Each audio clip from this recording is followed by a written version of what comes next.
Hybrid power used to be associated with boring, eco-minded driving, but the technology is evolving.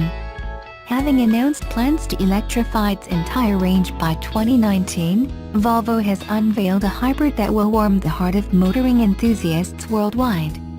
With more than 400 horsepower on tap, this family SUV makes hot hatches look slow.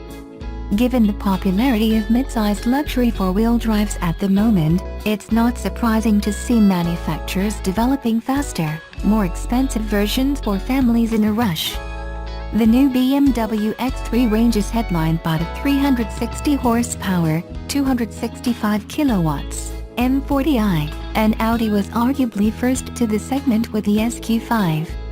But neither of those cars is hybrid-powered, and neither can match the 421 horsepower, 314 kilowatts, on offer in the Volvo XC60 T8 Polestar. Like the XC90 T8 hybrid with which it shares a powertrain, the hot XC60 doesn't drink like a performance car. It can cover 28 miles, 45 kilometers, on battery power alone, and uses 2.1 L/100 kilometers, 134.5 mpg, on the new European drive cycle. You'd have to tread very gently to match the official claims in the real world, but the ability to cruise around town without any local emissions is something no direct rival can offer at the moment. When the driver decides to forget about efficiency, they're likely to enjoy the more responsive accelerator, sportier gearbox tune and more aggressive off-throttle behavior tuned into the car by Polestar. The oddly named tuning house is now an official part of the Volvo brand, making it the equivalent of AMG to Mercedes or M Performance. That means we're likely to see more cars like the XC60 T8 Polestar down the track. Our goal is to create a stable performance in everyday driving situations for Volvo owners who want an enhanced driving experience, says Henrik Fries, Vice President, Research and Development at Polestar. The new XC60 has provided us with an excellent base to work on with a dynamic chassis and a state-of-the-art powertrain. With the Polestar optimization, it makes the new Volvo XC60 a true driver's car. Although the T8 is the king of the XC60 range, Volvo will also be offering Polestar-optimized versions of the T5, D5 and D4 models. Each car will get a mild bump in power and torque. Electric automaker Tesla has produced its first Model 3 sedan, a highly anticipated car because it carries a relatively low sticker price. CEO Elon Musk late Saturday tweeted pictures of the car, which will cost $35,000 and can travel 215 miles on a single electric charge. $7,500 federal tax credit for electric vehicles would lower the cost to $27,500. The new model comes after a bad week for Tesla's stock price. Shares fell roughly 14% after Musk tweeted that deliveries of the company's other two models, the Model S sedan and Model X SUV, were at the low end of the company's projections in the first half of this year. Musk also said the company would make 20,000 Model 3s in December, below previous estimates. Musk earlier had said Tesla would make 10,000 Model 3s per week by December. Musk also has said the Palo Alto, California-based company will hold a party to hand over the first 30 Model 3s to customers on July 28. Tesla expects to produce 100 cars in August and more than 1,500 in September, Musk tweeted earlier.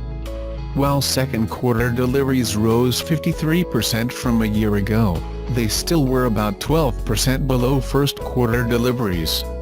Tesla said in a statement that second-quarter production was hampered by a severe shortfall of battery packs. Production averaged 40% less than demand until early June, the company said. I live in London. My commute is 12 miles each way. I like green tea. I tick many of the boxes that mean the electric Nissan Leaf should suit me down to the ground. It does. Over the past month I've used our electric vehicle a lot and it has fitted comfortably into my routine without a hitch. despite not being able to charge it up at home. Having charging points at the office means I can plug the Leaf in when I arrive in the morning, and by the end of the day, its full charge of a claimed 120 miles is enough to last me a weekend's worth of local trips. It has made me think that I could probably manage full-time ownership of a Leaf without charging facilities at home, but maybe that's a crazy idea. I'm interested to hear if any electric vehicle owners do this, so get in touch if you do and tell me how you manage. I'd wager that the Leaf is one of the most relaxing cars to drive in London. You can't do anything about the horrendous traffic, but you care a lot less about that when you're cocooned in a bubble of serenity. Why do electric cars need to be serviced? Servicing has always bothered me when it comes to electric cars. I mean, what actually needs servicing?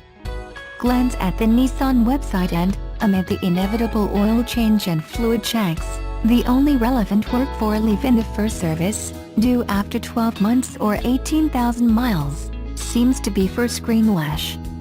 At £99, that's an expensive way to get your screen wash topped up.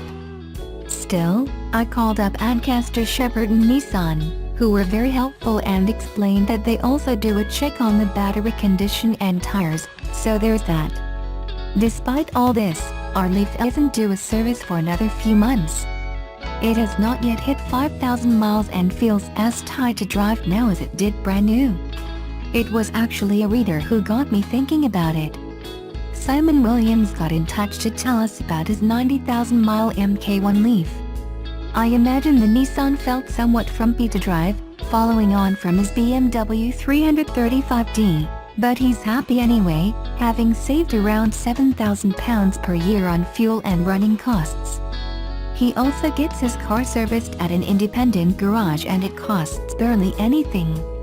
The range on his car has now dropped to around 50 miles from the new real-world 70-mile range, so he'll be rethinking quite soon, given his daily commute of 45 miles. Still, that's double the average daily commute, and it goes to show that it can be done with electric power, even without the added range, about 90 to 100 miles, realistically, of our Ford-lifted 30 kWh model. And done happily, at that. Annoying cables. I'm continuing to enjoy the Leaf's stream of power and distant, eerie whirring noise. What annoys me are the cables. They're hard to squeeze into the cases provided, so I often give up and chuck them loose into the boot, where they look a mess and get tangled up with the buggy. I've resorted to a plastic bag, not as neat, but quicker and easier. Tesla co-founder and chief executive Elon Musk has shared the first images of the electric car company's Model 3 after it came off the assembly line. Mr. Musk tweeted a picture captioned "First Production Model 3 inches" on Saturday. The entrepreneur followed it up with another Model 3 photo, this time in color, outside the Tesla factory sites in California. The Model 3 is Tesla's first mass-market car, and the first 30 owners will get in the driver's seat on July 28. The four-door Model 3 will then be available to the public, with a base price of $35,000, almost half that of the Tesla's next cheapest model. Tesla's share price more than doubled between December and late June as investors backed Mr. Musk's strategy to transform the low-volume luxury electric car maker into a producer for the crowded mass market, but has since fallen back. Registrations for new Teslas in California, the car maker's largest market, were down 24% in April compared with April 2016, according to IHS market data. The company responded by calling the figure cherry-picked data. Tesla reported that first-half 2017 global deliveries for all its models rose to 47,100. That was at the lower end of its predicted sales range of 47,000 to 50,000. In its last full financial year results, the company made a loss of $889 million. Mr. Musk's tweeted images follow news last week that Volvo would become the first traditional vehicle manufacturer to phase out the petrol and diesel-powered combustion engine, in a move toward hybrid and electric car production.